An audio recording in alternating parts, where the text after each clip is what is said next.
نحمده ونستعينه ونستغفره ونؤمن به ونتوكل عليه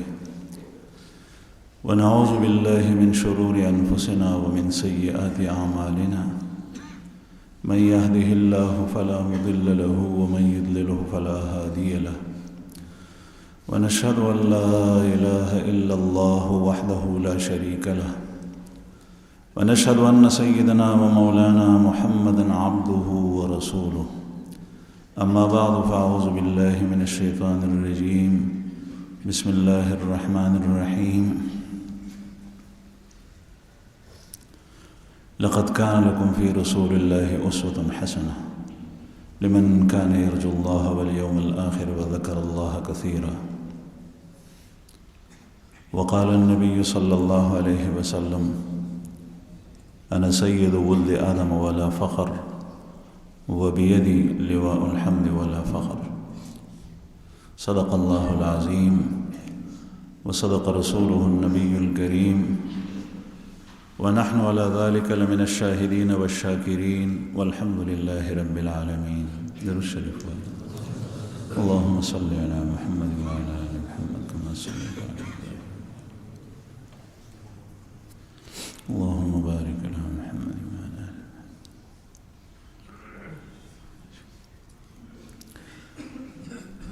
ګرانو قدرمنو مسلمانانو ورونو د خوږ پیغمبر محمد رسول الله صلی الله علیه وسلم د سیرت په حواله سره د سلسله جاری ده د جمعې په بیاناتو کې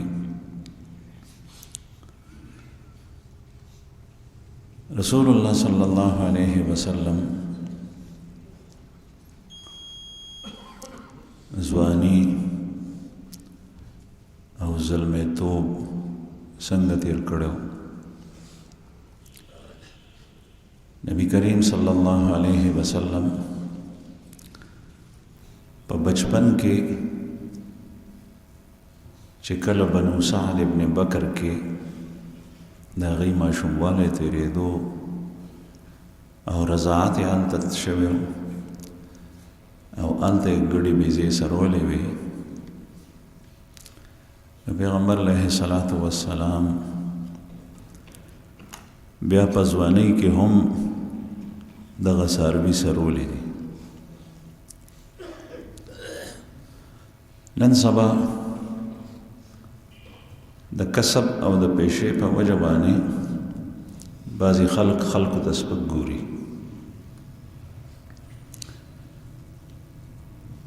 حالانکه د هر یو زمانې خپل دستور دی رواج دی دا بدلیږي را بدلیږي ځکه چې د دې تعلق د دین سره او د امور دینیو سره نه دی د کسب او د پیشې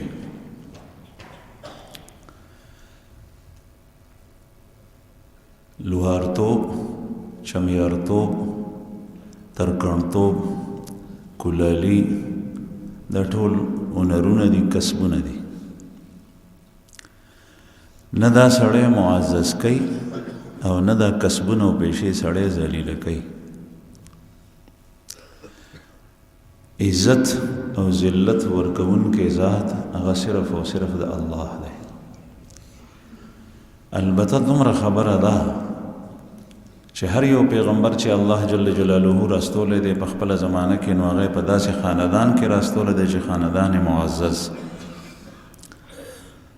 او داسې په هغه باندې وخت تېر شوی دی چې ډېر د عزت وخت تېر کړی دی خلکو ورته د عزت په سترګه کتل په هغه زمانه کې هم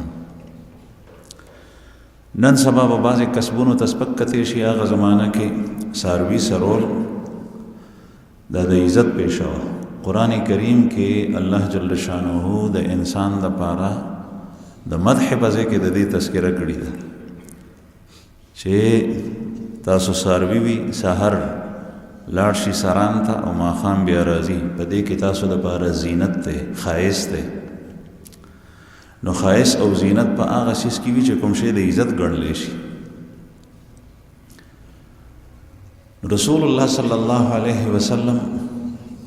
ګډې بیزې سرولې دي او دا هغه زمانه کې د عزت کسب او پیشم وه عزت په حقیقت کې الله جل جلاله څخه دی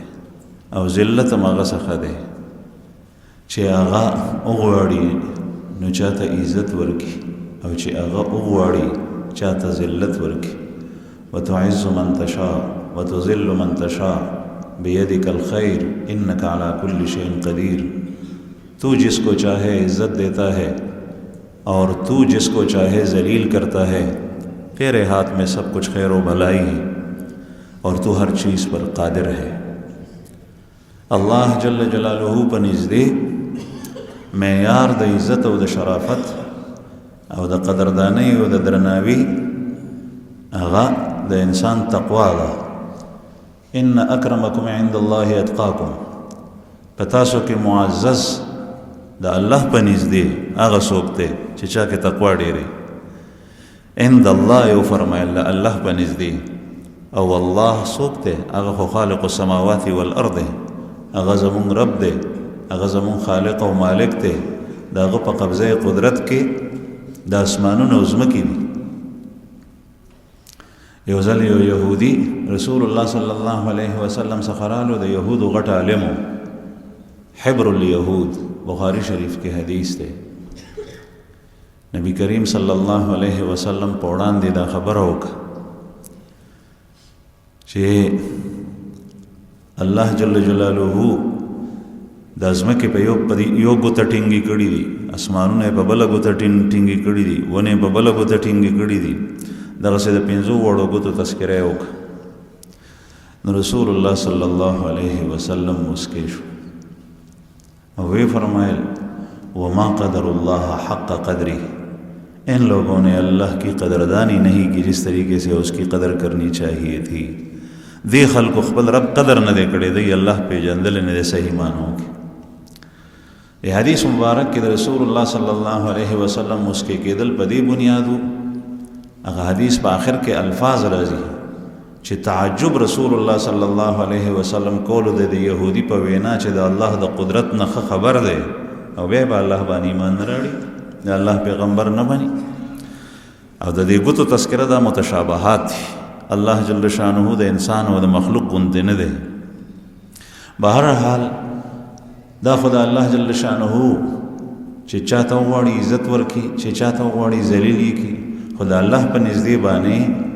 معزز هغه څوک دی چې په چا کې تقوا ډېرې. ځکه چې که خلق ستا عزت کوي نو سهار به دې کوي او ماښام به دې نه کوي، ماښام به دې کوي او سهار به دې نه کوي. او چې الله جل جلاله چاته عزت ورکړي نو سهار او ماښام به یې عزت وي، په ویښه او په اوده به یې عزت وي. او چې په دنیا کې نو هم معزز وي، او چې قبر ته لاړ شي نو هم معزز وي، او چې حشر کې وي نو هم معزز وي. محمد رسول الله صلی الله علیه وسلم انبیاء کرام هغه چې څنګه الله جل شانه په دنیا کې عزت ورکړو نو داسې او په آخرت کې. او محمد رسول الله صلی الله علیه وسلم په حوض کوثر باندې ولاړ خپل امتیانو ته په خپل مبارک لاس باندې بیا اوبه ورکوي.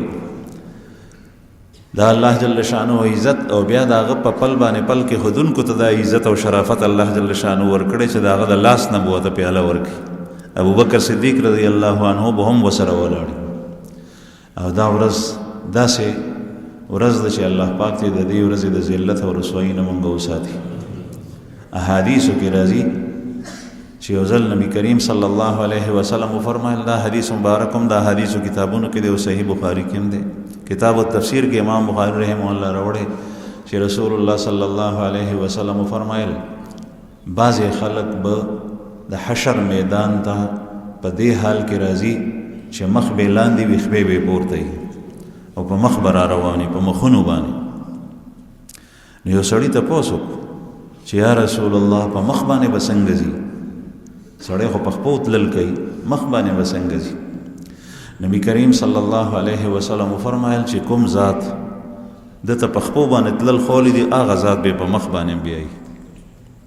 دا خو الله جل شانه قدرت او زمون جبه خوځي نو موږ وایو دا خبره جبه کوي. که الله جل شانه په ورځ د قیامت دی لاس ته قوت گویائی ورکړي نو لاس به خبرې کوي. قرآن پاک کې تشهد علیہم ارجلهم و ایدیہم، جس دن ان کے ہاتھ اور ان کے پیر ان پر گواہی دیں گے. دغه لاس ته دغه خپو ته الله پاک قوت گویائی ورکړي. دا خدا الله جل شانو په قدرت کې هرڅ مونږ ته ناشنا نه ښکاري، نو هغه ذات به په مخ باندې بیایي، خدا به د ذلت د وجې نه ټول خلک به د دی په تماشا الله جل شانو د هغه ورځ د ذلت نه مونږ وساتي. د محمد رسول الله صلی الله علیه وسلم ګړي بيزي صابریم سره د یاد ساتي چې کوم سړی مسلمان ویني داغه د لباس، د مال، د کور، د جونګړې، د لوخو کودو، د حیثیت، د کار، د کسب په وجه باندې ذلت او عزت مکو. دا ستا د مال محبت باندې دلالت کوي، او دا پتا کې د اغیار او خلکو خوی موجود دی، او دا د منافقینو خصلت دی چې یو سړی د چا په لباس او په وردی او په ټای او په پوشاک باندې، په ګاډي باندې، په بنگله باندې، په کور باندې عزت کوي، داغه عمل ته ګوره، داغه خبرو ته ګوره، داغه تقوا ته ګوره، داغه الہیت ته ګوره. الله جل شانه سره قدر د داسې خلقي، او دغه ولی الله دی. دا الله دوست ته وي، هغه کس ته وي چې داغه ظاهر او باطن هغه سم بي ته ظاهر معلوم دی، باطن ته الله جل شانه ته پته ده. د مسکی پابندۍ سره د معاملات سم دي، د مزدور کار دی، د 100 روپۍ 1500 روپۍ چې کوم نه هغه حلال وګټي بچو ته یو سی کوړه، او د موزه او داس پابند خیال ساتي،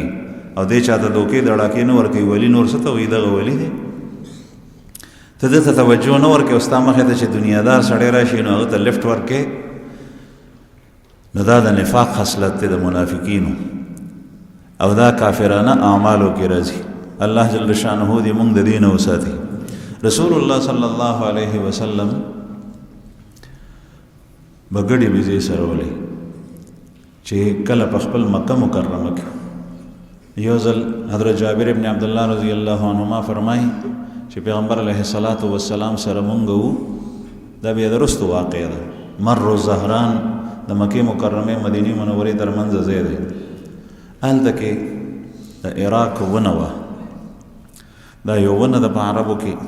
په هغې باندې به میوه هم لګېده.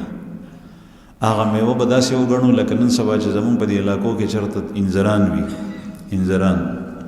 ځنګلي انځران.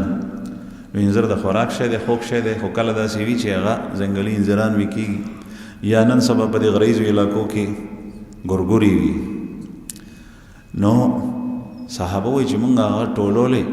نو رسول الله صلی الله علیه وسلم مونږ ته وفرمایل چې تورې تورې دانې ګوري، دا تورې تورې ډېرې خوږې. نو مونږ حیران شو، مونږ ورته چې یا رسول الله دا خو ځنګلي ونه ده،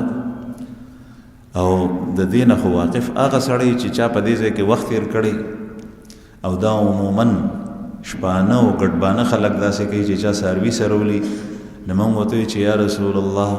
تاسو څنګه خبرې وي؟ ما به څاروي سرول، ما به د مکې د خلکو څاروي سرول علی قراریت، په قراریتو باندې لږو پیسو باندې. رسول الله صلی الله علیه وسلم په اجرت دا سرول. پیغمبر ته مزدوری کول لا د عیب خبر نه ده، دغه د نبوت منافی شی نه دی. البته که د کار نبوت نه پس، د نبوت د حواله کېدو نه پس، رسول الله صلی الله علیه وسلم ټول توجه د خلکو په اصلاح باندې او د الله جل شانو پیغام خلکو ته رسول باندې. دا غي نه مخکې پیغمبر په دنیا کې چا سره معاملات کړي، غشتل خرڅول کړي، لین دین کړي، اجاره کړي، نو دا کېدې شي. رسول الله صلی الله علیه وسلم وتو فرمایل چې ما به د مکې د خلکو بیزې سرولې په غرونو کې، نو ما ته پته ده. او یو روایت کې راځي چې ما به د خپل ټبر د خپل خاندان ساروي سرول په اجیات کې. اجیات خانه کعبه سره متصل جنوب طرف ته چې کوم ځای دی دې ته اجیاد وایي. نن سبا د غرونو وران کړل، د غرونو په دغه غرونو باندې رسول الله صلی الله علیه وسلم فرمایي چې ما به څاروي سرول. دا ګډې سرول نبی کریم صلی الله علیه وسلم نه په یو موقع چاته پوښتنه وکړه چې یا رسول الله تاسو هم سرولې دي؟ ورته یې وفرمایل وما من نبی، یو پیغمبر هم داسې نه دی تېر شوی چې هغه ګډې بیزې نی سرولي، دا څاروي نی سرولي، هر یو پیغمبر سرولي. بیا یې وفرمایل چې موسی علیه السلام د الله پیغمبرو هغه هم بیزې سرولي دي، داود علیه السلام د الله پیغمبرو هغه هم بیزې سرولي دي، او زه د الله پیغمبر امام بیزې سرولي دي. هر یو پیغمبر سرول. بیا حضرات اهل علم د دې حکمت هم ذکر کړی دی چې دې بیزو سرولو کې هر یو پیغمبر سرولی دا ولې. تاسو ته ما مخکې که ستاسو یادي یو خبره عرض کړې وه چې د انبیاء کرامو ترتیب الله پاک براه راست کوي. نو دا پیغمبر د تربیت کولی، د پیغمبر تربیت الله پاک براه راست کوي. دا د پیغمبر تربیت کولی چې ته خپل امت څنګه سنبالې. په دې کې خو به هر قسم خلق او بیا په ابتدا کې خصوصا رسول الله صلی الله علیه وسلم د بعثت په وخت کې ټوله مکه او د دنیا ټوله د کفر او د شرک د تیرونو ډکه. نو دا ګډې بیزې سرول په ټولو څاروو کې انتهایی ګران کار دی. ما خپله څاروي سرولې دي، غوا میښې مې سرولې دي، او ګډې بیزې نه دا مې لیدلي دي چې چا به سرولې. دا انتهایی ګران کار دی. لوی ډانګ وسره غریب سره، او کله دلته ګډه تختیدلی، کله دې بله تختیدلی، کله دلته منډه والی، کله دلته منډه والی. دا غم وسره بیل وي چې پردي فصل ته وانه وړي، دا فکر وسره بیل وي. چرته اونه تختی، دا فکر وسره بیل وي. چرته ټوپ نه کي او لاس پې مات نشي، دا فکر وسره بیل وي. په ځنګل کې سړی چرته لیوو شیر مخرا نشي، هغه ماته نه کي، یوازې پاتې شوه، دا فکر وسره بیل وي. بلکې اوس خو راته پته ولګېده چې دا ګډبانه دا شپانه خلک چې کور ته لاړ شي نو دا څاروي شماري چې کم خو پکې نه دی څاروي. ځکه چې موږ سره بل دلته یو واقع وشو. دلته کې ګډې سرولې دغه ګډبانه، نو بارانو په هغه ورځ باندې یو ګډه ته نه پاتې شو، او پاتې داسې شوه چې هغه بلار به وه. نو هغه غریب باندې چې دړ راغلی دی، چېرته ناسته ده، نو بچی هم پیدا شوی دی او هغه ځای کې ناسته پاتې شوي ده. نو هغې نور څاروي ټول وشړل او دا پاتې شو. زمونږ د ملګرو لیده، الحمدلله دارالایمان ملګري دي، چا په سیس کې خیانت نه کوي، یو ذره برابر. چې څنګه چغې اورېدلي د هغې ګډوري، هغه سخت ساړه بارانو، بیا د ژمي موسم دی، دی پوه شوي دي، نو تللي دي، نو هغه ګډی هم راوستی ده، هغه بچی هم راوستی دی. نو بیا دلته حال ته د هغې د غسلخانو بیت الخلاګانو د لاندې نه ایستي ده. بیا په بچی پرېښی دی، بچی چې موړ شوی ګرم شوی، نو طبیعت یې ښه شوی. نو ما تپوس وکړو چې دې به څنګه چل کېږي. نو دې ملګرو راته ووایي چې اوس خو موږ ته رسول د دې ګران دي. ما وایي چې دا خو رسول غواړي مالکانو ته. وایي د دې رسول ګران دي، او دی خپل څاروي ګوري. نو چې دی ته پته ولګي چې څاروی پکې کم دی، نو دی به بیا راځي. دا اوس د دې هفتې واقعه ده، یو څو ورځې مخکې دا باران چې نو هغه کسان د شپې ماسخوتن، زما په خیال ماسخوتن مونځونه شوي وو ناوخته چې رالل، بیټیانې ورسره دي او په دې پټو کې ګرځي. نو دی ورته آواز ورکړی دی چې څوک یې تاسو بیا راغلي دي. بیا ورته ګډه روګړي، نو ډېرې دعاګانې کړي. نو دې غریب سره د ورځې ټوله ورځ څاروي ورسره، بیا ورسره د شپې دا فکر چې دا څاروی کم خو نه دی. نو دا ټول ترتیب د هغې څاروو خیال ساتل، دا د ده تربیت کېږي. هر طریقې سره خیال ساتي چې هغه ته هم نقصان ونه رسي، ما ته هم تاوان ونه رسي. نو پیغمبر مثال لاسي د دې امت مثال په شان د دې وړو څاروو د ګډو بیزو دی. څوک کفر طرف ته اوړي، څوک فسق و فجور ته اوړي، څوک سود طرف ته روان دي، څوک رشوت طرف ته روان دي. رسول الله صلی الله علیه وسلم یو ځل ارشاد فرمایلو د خپل امت ته، وی فرمایل چې زما او ستاسو مثال په شان د هغه سړي دی لکه یو سړی په ځنګل کې او هغه اور بل کړي، او چې اور بل کې په ځنګل کې سړی د شپې توره تیاره کې. نو تاسو ته پته ده، مونږ لیدلي ده چې دا غیر چاپېر نه د حشرات الارض دا ببوزي او دا کیړي دا ټول هغې اور ته راغونډ شي، نو د اور ته ځي، په اور کې سوځي. نو رسول الله صلی الله علیه وسلم فرمایل چې د دې دا سړی دغه څیزونه په ګوته باندې اخوا کوي، شړي یې د اور نه، لیکن هغې بیا اور ته راځي. دغسې تاسو د جهنم اور طرف ته منډې وایي، وانا آخذ بحجزکم، وانا آخذ بحجزکم، او زه تاسو د دې بډې نه رانیسم، راکاږم په شا چې د اور نه بچ شئ او تاسو مخکې روان. پیغمبر دومره مهربان او مشفق، دومره مور او پلار د خپل اولاد خیال نه ساتي لکه څنګه چې پیغمبر د خپل امت خیال ساتي، ډېر زیات هغې.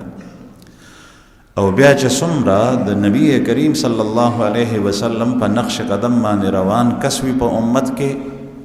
د امت هغه اهل ارشاد او اهل اصلاح خلق، هغوی د دې امت د افرادو دومره خیال ساتي چې څومره مور او پلار نه ساتي، چې د سړی ګمراه نه شي، بې خطا نه شي، چې په ګناه کې ویني په باندې خفه کېږي، او چې ګناه پرېږدي او نیکۍ طرف ته راځي نو په باندې خوشحالي. دا خلک ستا خیرخوا دي، دا په تا باندې مهربان دي. داسې خلک چې چاته امر بالمعروف وکړي نو خبره یې منل پکار دي، چې د منکر نه دې منع کړي نو خبره یې منل پکار دي، هغه منکر ترکول او پرېښول پکار دي. نو عرض مې دا کول زما عزتمندو چې محمد رسول الله صلی الله علیه وسلم هم د څاروي سرولی دي. ځواني په دې کې تېره شوي یو. دویم تجارت به کولو، تجارت هم کړی دی، او الله جل شانو چې څومره عمر سیوا کېدو نو دومره خویونه څرګندېدل. نو د مکې مکرمې خلکو وی چې د دغونه حلیم بردباره، د دغونه مروت والا سړیتوب والا، د دغونه امانتدار، د دغونه صادق القول، د دغونه رحیم او مهربانه، د دغونه سخی او د دغونه صفا معاملات والا کس بل څوک نشته. د دې وجه نه کفار قریش چې د جاهلیت زمانه وه محمد رسول الله صلی الله علیه وسلم ته دوه نومونه به دوه لقبونه یې ورکړي وو. دا به ورته ډېر وي، الصادق الامین، الصادق الامین، رښتینی او امانتدار، رښتینی او امانتدار، صفا معاملې والا. عبدالله ابن ابي الحمصاء یو کس ته هغه وایي چې رسول الله صلی الله علیه وسلم ما پورې څه حق و، ما پورې حق و، هغه حق ما ورته ووایي چې زه یې راوړم ته دلته کې ایثار شه. زه لاړم کور ته، چې کور ته لاړم نو زما خبره هېره شوه. چې خبره مې هېره شوه نو 3 ورځې پس زما خبره یاده شوه. 3 ورځې پس زه رالم، ما وی چې ما خو سړي سره وعده کړې ده چې رالم، چې وی کتل دا د نبوت نه مخکې خبرې دي ښه. نو محمد رسول الله صلی الله علیه وسلم په هماغه ځای ولاړ دی او ما ته وایي چې تا خو ما ته ډېر تکلیف راکو. 3 ورځې په هماغه وی زه ځکه نه تلم چې تا سره مې وعده کړې وه چې تا وی زه راځم. نو ما وی ټیک ته زه ولاړ یم. وی ما وی چې د وعدې خلاف رانه ونه شي، دا د نبوت نه مخکې. عبدالله ابن صاحب رضی الله عنه چې بیا وروسته مسلمان شوی دی، دی وایي چې زه یو ځل مدینې منورې ته لاړم، دا د اسلام نه پس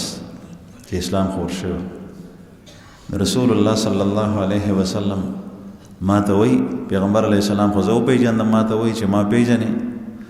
ورته وایي چې ما ورته ووایي چې او ته خو هماغه تاجر یې چې ستا غونې ما سره شریک وي او کاروبار به مو کولو، او تا چېرته ما سره جګړه نه ده کړې، زما خبره دې رد کړې نه ده، ما سره پسې خبره کې نښتې نه. داسې شراکتدار مې وي چې چا سره یې کوم میله کړي د صفا ستره هر یو کس ته خوشحال. نو د ښکلي صفات او د ښکلو اخلاقو د ابتدا نه د نبوت نه مخکې رسول الله صلی الله علیه وسلم دا مالک. نبی کریم صلی الله علیه وسلم په زمانه کې د دوی عمر 15 کاله یا 20 کاله چې یو جنگ و، هغه جنگ صرف او صرف ذاتی جنگ و ذاتیاتو باندې د الله د پاره بنو، ځکه چې زمانه د جاهلیت وه. هغې ته حرب الفجار وایي، حرب الفجار. دا د قریش، کنانه او د قیس ترمنځ وه. قریش کنانه قبیلې سره ولاړو او قیس قبیله ځان ته وه، 2 غټې قبیلې وي. او په دې کې د یو قبیلې د فرد نه زیاتې وشو، بل کس یې ووژلو، بیا د هغې کسان دلته لګیا شول، بیا په دې کې جنگ شو د دواړو قبیلو. نو یو ورځ داسې جنگ وشو چې سهار د قیس په قریش باندې غالب شول. قریش قبیله د محمد رسول الله صلی الله علیه وسلم وه. او بیا د غرمې په وخت کې بیا قریش لګیا شول په قیس باندې غالب شول، هغوی ته شکست ورکړو، دوی بری وموند. نو محمد رسول الله صلی الله علیه وسلم به په دې قومي جګړو کې د ابتدا نه حصه نه اخیسته. ترونو مجبور کو د خاندان د وجه نه. ورته ویې چې راځه، پیغمبر لا نه دی، خو طبعا د دې څیزونو نه نفرت کولو. ترونو مجبور کو نو لاړو. نو بیا نبی کریم صلی الله علیه وسلم فرمای چې جنگ ته خو ورسره زه لاړم ځکه چې دی مجبور کم بوتلم، خو ما ورسره جنگ نه دی کړی، سړی مې نه دی ویشتی چې کوم غشي به د هغه طرف نه راتلل او زما ترونو هغه به لګېدل نو ما به د دوی دفاع کوله هغه غشي نه به مې دوی بچ کول دومره مې کړي نو رسول الله صلی الله علیه وسلم په دې قومي جنگونو کې سم نه دا غشتي زما عزتمنو دا ټول د شیطان په پل باندې پل کې خل دې سړی ما ته داسې وي بیا د داسې وکړ بیا ودرېږه چې زه خپل قام سره ودرېږم بیا دا جنگ شوی په شوال کې ورپسې ذوالقعده میاشت راله د ذوالقعدې په میاشت کې د عرب د جنگونو نه تنګ او د مکې خلک په نسبت د نورو عربو لغونې خو د خانه کعبې په وجه دی وی چې دا جنگونه خو زمونږ سټه وویسته زمونږ بنیاد یې وویسته څه چل کول غواړي نو د رسول الله صلی الله علیه وسلم یو ترو چې تذکرې مخکې شي و زبیر ابن عبدالمطلب دی محرک شو په دې معامله کې متحرک شو او دو ووی چې راځئ روغه کو نو د ذوالقعدې په میاشت کې دا روغه وکړه د دې قیس او د قریش ترمنځ هغې روغې ته ویلی کېږي حلف الفضول حلف الفضول حلف ویلی کېږي په عربۍ ژبه کې معاهدې ده او فضول ورته ځکه وایي چې په دې کې درې کسانو بنیادي د هغې ټولو په نومونو کې په ابتدا کې فضل او فضیل راځي یو فضل ابن فضاله دی یو فضل ابن عباده دی یو فضیل ابن حارث دی دا ډېر هوښیار خلک وو دی د دوو داسې قبیلو ترمنځ چې د هغې په منځ کې به جنګ څه شرایط هغه ولیکل مرتب یې کړل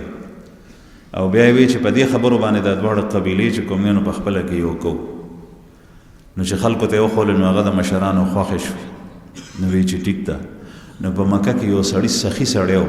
په دغه زمانه کې د هغه نوم دی عبدالله ابن جدعان نو د عبدالله ابن جدعان په کور کې دا مشران د دواړو قبیلو را جمع شول او د دې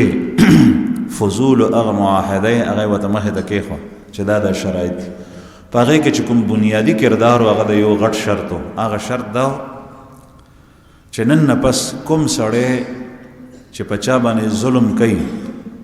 نو موږ ټول به مظلوم سره ودرېږو او د ظالم به خلاف کو ظالم به ظلم ته نه پرېږدو مظلوم سره به ودرېږو دا مظلوم زمونږ ګاونډي وي او د دې ځای باشنده و استوګن وي او که د بهر نه مسافر راغلی هر څوک چې موږ به د مظلوم حمایت کوو د ظالم نه په دې باندې ټولو اتفاق وکړو دغه معاهده د رسول الله صلی الله علیه وسلم دومره خوښه شوه دا روغه دا صلحه چې پیغمبر علیه الصلاة والسلام فرمایي چې په دې روغه کې زم شریکم د عبدالله ابن جدعان په کور کې د مشرانو سره ناستو او دا روغه وایي زما دومره خوښه وه چې دا دنیا ټوله ډکه د سرو خانو ما ته چا راکړی وی نو هغه زما نو خوښ دغه روغه مې خوښه وه او بیا فرمایي د دې تذکره به بیا بعد النبوه بعد الرساله کوله د رسالت نه پس بیا فرمایي که چېرې اوس داسې روغې ته زه چا راوبللم نو زه به اوس هم داسې روغې ته ځم ځکه چې په دې کې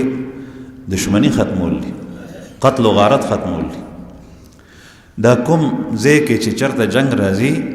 هغه خو صرف او صرف د الله جل جلاله دپاره شوی دی د الله دین ته چې څوک رکاوټ او معنی ګرځي د هغې سره جهاد شوی باقی په خپله کې جنګېدل دا خو رسول الله صلی الله علیه وسلم د تعلیماتو خلاف وه نو وی که اوس هم داسې څوک معاهده وکړي نو زه به هغې سره په دې معاهده کې شریک یم زه باندې راضي یم زه به د هغې په ډله کې ولاړ دغه وخت کې دا عبدالله ابن جدعان د ده په کور کې دا ولې کې د ځکه چې ده روټۍ کړي وه په هغې کې نو دا زمونږ تجربه ده زمونږ په کلي کې مروغې شوي دي پکې خپله په بعضې کې باعث ګرځېدلی وم او مشرانو سره پکې ومه دا روټۍ کول په روغه کې ډېر زیات ښیي چې کله د دوو خاندانونو روغه کې او پکې چېرته روټۍ وکړي دا دواړه په روټیو په دسترخوان کښېني نو دا ډېر خوند کوي دې سره روغه ډېره ښه راځي او دا زمونږ تجربه ده چې په هغې سره هغه روغه داسې کلکه وشي بیا د یو کس ته وایي فریق ته چې ته روټۍ وکړه دا کسان د هغه کور ته مېلمانه راشي بیا دی ته وایي چې ته روټۍ وکړه نو هغه کسان د ده کور ته مېلمانه راشي نو دوی سره په خپلو کې مینه محبت زیات شي صرف ملاقاتونه چې وشي بیا یې پرېږدې نو بیا کله کله په زړه کې هغه خیرې وي هغه لوګې وي هغه لوګېږي هغې نه بیا خطره جوړي نو عبدالله ابن جدعان په کور کې دا روغه چې کوله نو دی ډېر سخي سړی و د ده یو ټب نن سبا ورته ټب وایي موږ ورته کونال وایو دا چې دا وریجې چې پکې اچوي غټ شي هغه زمانه کې خدای خبر چې هغه د کاڼي نه جوړو او که د لرګي نه جوړو او که د خاورې نه جوړو د ټیکري نه یو د سیرت په کتابونو کې لیکي چې رسول الله صلی الله علیه وسلم فرمایي چې د دې عبد الله ابن جدعان داسې روټۍ به ورکوله په هغه زمانه کې چې د دغه یو ټپ چې په کوم کې چې خوراک شي هغه دومره غټو چې سړی به په نور باندې تلو او نور به سخت ګرم نو د هغې ټپ د جۍ سوري ته به ودرېدو. تاسو اندازه ولګوئ چې دا به څومره اوچت. دا د حضرت ام المؤمنین حضرت عائشہ رضی الله عنها د تره زوی و د عبدالله ابن جدعان. رسول الله صلی الله علیه وسلم نے یو ځل ام المؤمنین تپوس کوي چې یا رسول الله عبدالله ابن جدعان دومره سخي سړی و نو د دا روټۍ چې په خلکو به یې خورول او دا سخاوت دا به په ورځ د قیامت دته هېڅ فایده نه ورکوي ځکه چې د ایمان نور وړي. نبی کریم صلی الله علیه وسلم ورته وفرمیل چې نه ځکه چې یو ورځم د داسې نه دی ویلي رب اغفر لی خطیئتی یوم الدین رب اغفر لی خطیئتی یوم الدین اے میرے رب میرے خطاؤں اور گناہوں کو قیامت کے دن معاف فرما. دا یې نه دی ویلي توبه یې نه دی ایستي که یو سړی دومره صرف وکړي چې دی کفر او شرک مبتلا و لیکن دی خپیمانه شو په هغه خپل بدعملۍ باندې په کفر او شرک باندې او دی چې کوم دی نو الله جل شانه ته توبه وباسي رب اغفر لی خطیئتی یوم الدین یا الله چې څه مې کړي بد مې کړي توبه وباسم لا اله الا الله محمد رسول الله الله جل شانه معاف کوي. بخښنه ډېره زیاته غواړئ د الله جل شانه نه. مونږ هر یو شی غواړو زمونږ مزونه نوافل هم نن سبا بعضې افراد داسې دي چې د کار دپاره د نوکرۍ دپاره د دکاندارۍ دپاره د تجارت دپاره د پیسو ډېرو ګټلو دپاره وظیفې او کارونه د الله جل شانه نه مغفرت ډېر غواړي. او د آیات ساتي قرآن کریم نه معلومیږي چې کوم سړی د الله نه بخښنه ډېره غواړي نو الله پاک پې باندې د رزق دروازې هم خلاصوي. دا مشاهده هم ده تجربه هم ده قرآن پاک نم ثابته ده چې ته کوم شی غواړې هغه به خدای درکړي خو مقصد بس تاسې یا الله تعالی ته ګناه معاف کړي آینده به ګناه نه کړو. بیا د نو شي بیا وایه چې رب اغفر لی خطیئتي رب اغفر لی خطیئتي رب اغفر لی ذنوبي یا الله زما ګناهونه معاف کړي. نو رسول الله صلی الله علیه وسلم فرمایل چې دا یې نو ویلي ډېر ښه اعمال له بعضې خلک یو کافر وي یو یهودي وي یو عیسایي وي دی وایي چې دا خو ډېر ښه سړی دی ته څنګه دته بد وایې. نو رسول الله صلی الله علیه وسلم ورته بد ویلي چې ایمان پکې ني څومره دی د خلکو سره تعاون کوي چې ایمان پکې ني دته څه فایده نه ورکوي. او دا خو روایاتو نه معلومیږي چې کله الله جل شانه د یو رجل فاجر په واسطې سره دین ته تقویت رسوي هغه مثال وي چې ډیوه په خپله باندې سوځي او رڼا خلکو ته ورکوي مومبتي په خپله باندې سوځي او رڼا خلکو ته ورکوي چې کوم سړی د خیر کارونه کوي خلکو ته فایده ورسېده خو دی په خپله باندې سوځي ځکه چې ایمان نه دارد. بهرحال رسول الله صلی الله علیه وسلم دغه حلف الفضول دا معاهده ډېره زیاته خوښوله ولې تفرق او انتشار چې څومره و ډلې بازي پرې جنبې هغه ورکېدې. زما عزتمندو دا فتنه ده نن سبا فتنې دي ډېرې زیاتې قیامت نږدې دی دې خبرو باره کې سوچ کوئ غور کوئ. مونږ د دنیا په هڅو کې لګیا یو او شیطان د دنیا راته خشته کړي ده د دنیا نه ضروریات اخلئ لیکن غم د آخرت کو. د فتنو زمانه ده ټولې علامې د قیامت څرګندېږي ټولې نښې څرګندېږي هغه غټې غټې نښې بس نږدې راتلو واله چې څومره فتنې وي هغه ټولې فتنې څرګندې شوي. رسول الله صلی الله علیه وسلم فرمایي داسې فتنې به قرب قیامت کې راشي تموج کموج البحر تموج کموج البحر داسې به چپې وي لکه څنګه چې د سمندر چپې وي. سمندر په غاړه ودرېږي یو چپه راشي هغه ورونه راوچته شي هغه تېره شي چې بیا هغه لا تېره شوي نه شي ورپسې بله را رواني بیا تېره نه بیا بله را رواني کله د یو اړخ نه کله د بل اړخ دغسې به دا فتنې راځي. ته به وایې چې بس دغه دی کار به وشي ختم به شي بیا به ورپسې بل راشي. الله جل شانه دې مونږ وساتي. دا فتنې راتلونکي دي دا فتنې راتلونکي دي لیکن دې نه د بچ کېدو طریقه صرف او صرف د الله جل شانه سره تعلق د خپل ایمان حفاظت او دعا ده او د دې فتنو نه حتی الوسه ځان بچ کول دي. دجالي فتنې را روانې دي په مسلمانانو کې خپل فتنې را روانې نن سبا هر یو سړی چې ته ترې واقف یې نو هغه خو پته ده ټیک ده چې ناواقفه یې نو شک دې باندې کېږي چې دا سړی دوست دی که دشمن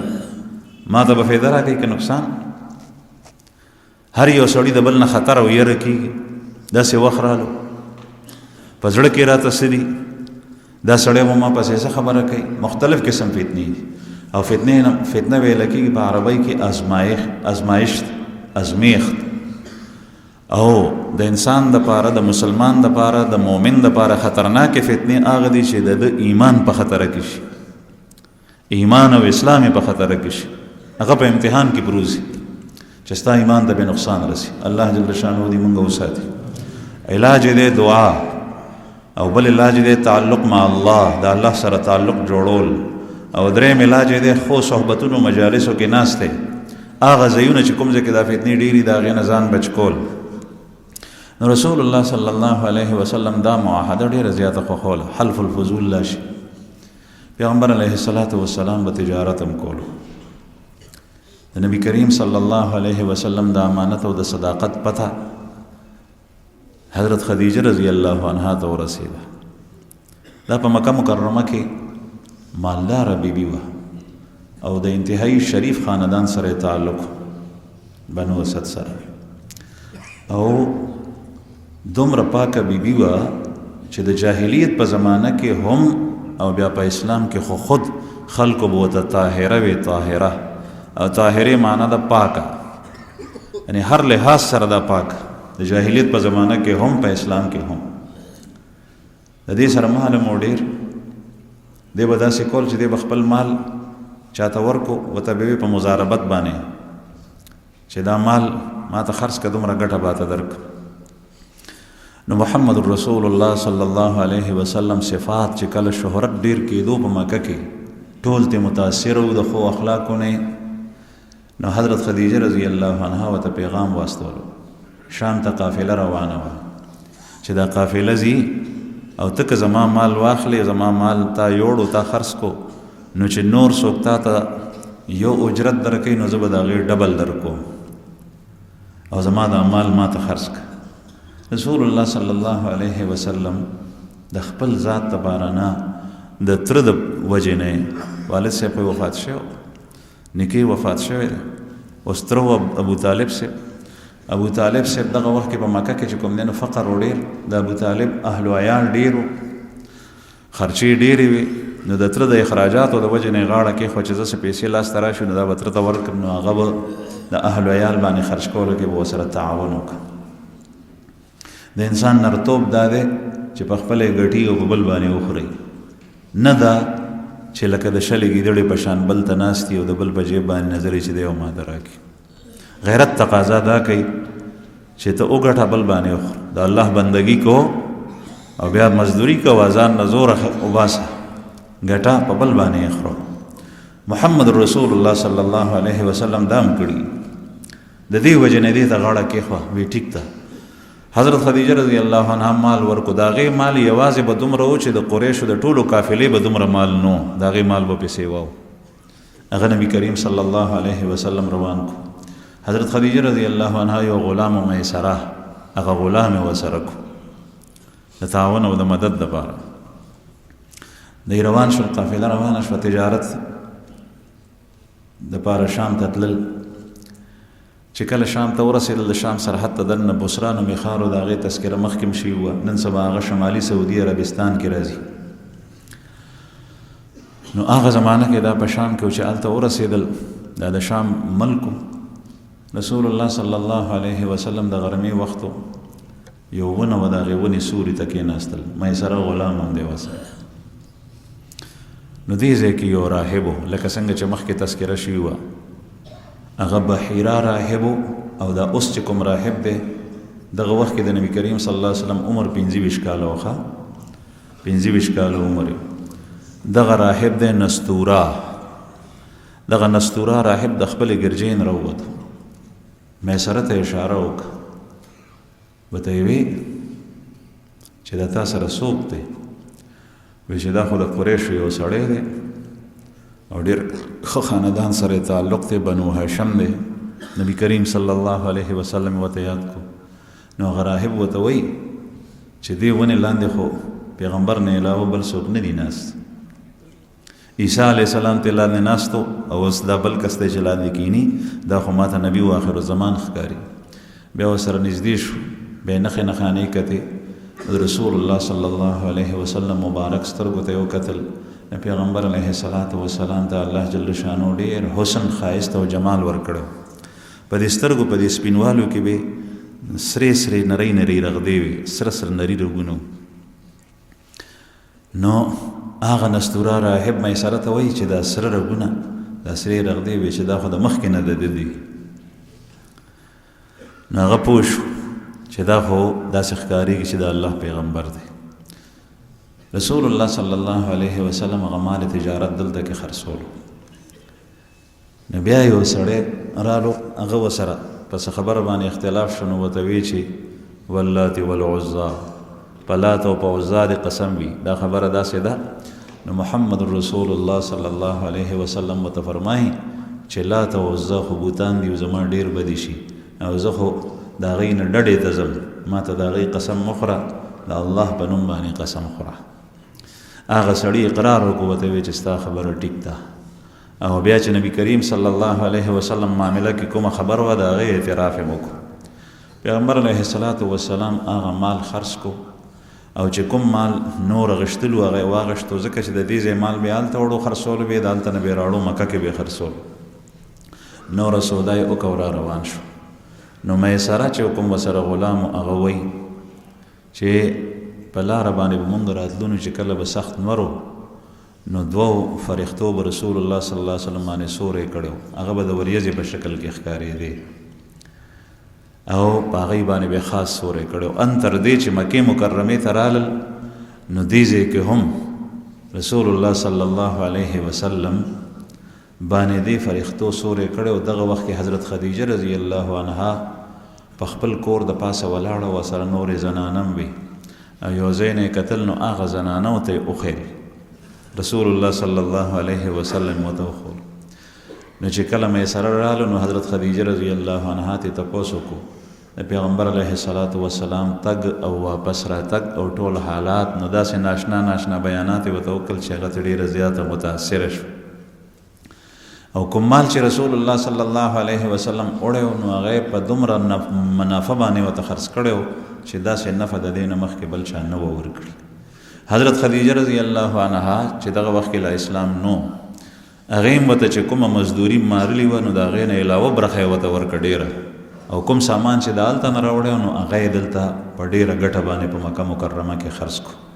نو به هر حال د رسول الله صلی الله علیه وسلم تجارت هم داسې و. او دا یاد ساتئ چې کله سړی د الله جل شانه سره کلکه اراده وکړي، د بعضې سړی وایي چې دکانداري کوم خو د بازار سره چې نه چلېږي، نو بیا کار خراب دی. که ته په زړه کې دا پوخ عزم وکړي، دا عزم وکړي چې زما په قسمت کې کومه ګټه لیکلې ده، هغه به وي، خو زه به حلال کوم او حرام نه، جایز به کوم ناجایز نه، روا به کوم او ناروا نه، زیاتې به د چا سره نه کوم. نو الله جل شانه به ستا په هغې کار کې برکت اچي. اته صحابه کرام چې د رسول الله صلی الله علیه وسلم صحبت یافته وو، کتابونو لیکلي دي د تاریخ چې صحابه کرام خو خواره شول په دنیا کې. اته صحابه کرام د چین ته تللي او د تجارت په وجه باندې هلته خلک مسلمانان کړي دي. تجارت په وجه چې هلته په مارکیټ کې کېناستل، دکانونه اخلاص کړل، نو دی چې څنګه معیاري سودا ورکوله او په کوم قیمت یې ورکوله، نو خلکو به د دی نه سودا وړه، شی هم معیاري او په قیمت باندې مخ، ته یې د بل نه ارزانه خله چې معیاري شی خرڅوې په ریټ باندې ښه خرڅوې، ګټه پکې لږه اخلي، نو تا نه خلک سودا کوي، شی هم ښه دی او په لږه منافع هم پکې کم اخلي. نو چې کله د دی نه به خلکو تجارت مال اغشتو، د نور چا نه اغشتو، ټول بازار یې ډاون کو، ټپ شو. بادشاہ ته خلکو شکایت شي وړو چې دغسې د بهر نه داسې خلک راغلي دي د عربستان نه، او داسې هغوی چې کوم دی نو په وجه باندې ټول تجارت مارکیټ ښکته شوی. بادشاہ راوغوښتل، ورته ویې چې تاسو څوک یې، تعارف یې وکړو، ورته ویې چې دلته نه ځئ، دی ورته ویې صحابه و چې وجه، وایي چې ستاسو په وجه بازار وایي که مونږ چا سره زیاتۍ کړي څوک دې راشي، چا ته مو سودا خرابه ورکړي یا مو چا نه پیسې زیاتې اخیستي، مونږ خو ستا قوم او ستا رعایا سره ښه کوو، باقي چې خلک مونږ سره راځي هغوی څخه نه ځي نو مونږ د هغې څه چلو کړو. نو د رسول الله صلی الله علیه وسلم صحبت یافته صحابو کې د هغوی هغه صفات منتقل شوي او د هغوی په د ژبې په دعوت نه په دې معاملاتي دعوت او عملی دعوت او د کردار په دعوت باندې بیا خلک هلته مسلمانان شوي. چین ته چې کوم اسلام راغلی و هغه د دې صحابو په وجه باندې. الله جل شانه دې مونږ ته د خوږ پیغمبر صلی الله علیه وسلم په سیرت د عمل توفیق راکړي. واخر دعوانا